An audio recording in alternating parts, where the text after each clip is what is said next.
Catalan separatists were determined Saturday to press ahead with an independence referendum banned by Madrid, having occupied dozens of schools designated as polling stations to stop police from closing them down. In these hugely intense and hugely emotional moments, we sense that what we once thought was only a dream is within reach, Catalan leader Carles Puigdemont told a crowd of cheering supporters on Friday evening, as he closed his campaign for Sunday's vote. Over in the town of L'Hospitalet de Llobregat, though, a different scene played out in a large conference hall.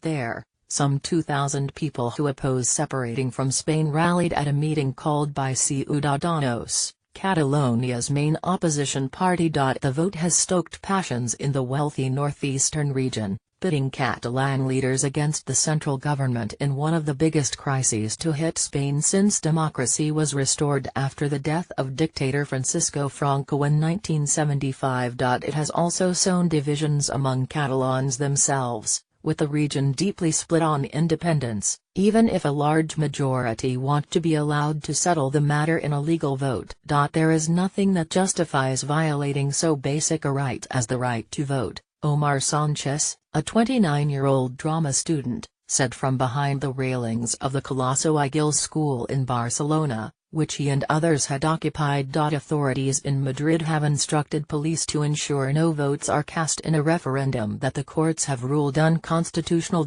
For days, they have been seizing electoral items such as ballot papers, while prosecutors have ordered the closure of websites linked to the vote and the detention of key members of the team organizing the referendum. A court on Wednesday ordered police to prevent the use of public buildings for the preparation and organization of the referendum. Farmers and firefighters, but those for the vote, have mobilized. On Friday, tractors paraded through Barcelona, some decked with the estelada, the separatists' flag of red and yellow stripes with a white star on a blue chevron. They and firefighters have vowed to protect polling stations. As classes ended for the day, small groups of activists, including parents with their children, decided to peacefully occupy several schools in Barcelona where voting is scheduled to take place. The occupations appeared to be partly coordinated by a platform of schools open for the referendum.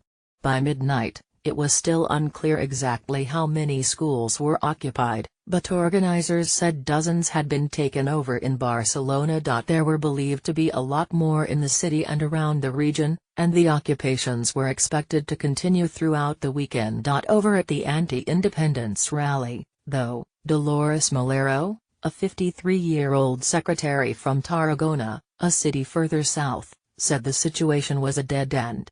They want to destroy the state, Spain and Catalonia, she said after a meeting that saw people wave Spanish and EU flags, as well as the senyera, the official Catalan flag of plain red and yellow stripes.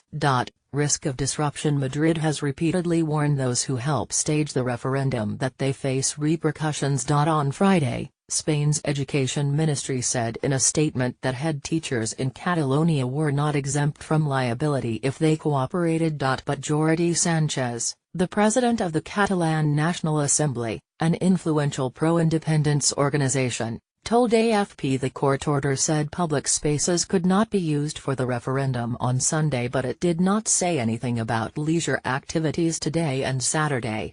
We have proposed that citizens organize activities, that they put in place a lot of activities to give life to these spaces which on Sunday should host the referendum.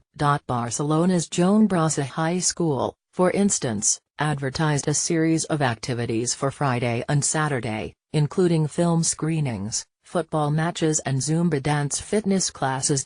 Catalan government spokesman Jordi Turull said there would be 2,315 polling stations all over the region for the vote. But Catalonia's regional police force, the Mossos d'Esquadra, have warned of the risk of disruption of public order if they try to prevent people from casting ballots. Madrid has sent thousands of extra police officers from other forces to Catalonia, which accounts for 1/5 of Spain's economy, to help stop the referendum. Molero said she was worried about what would happen Sunday. "We'll have to be cautious. I won't go out," she said.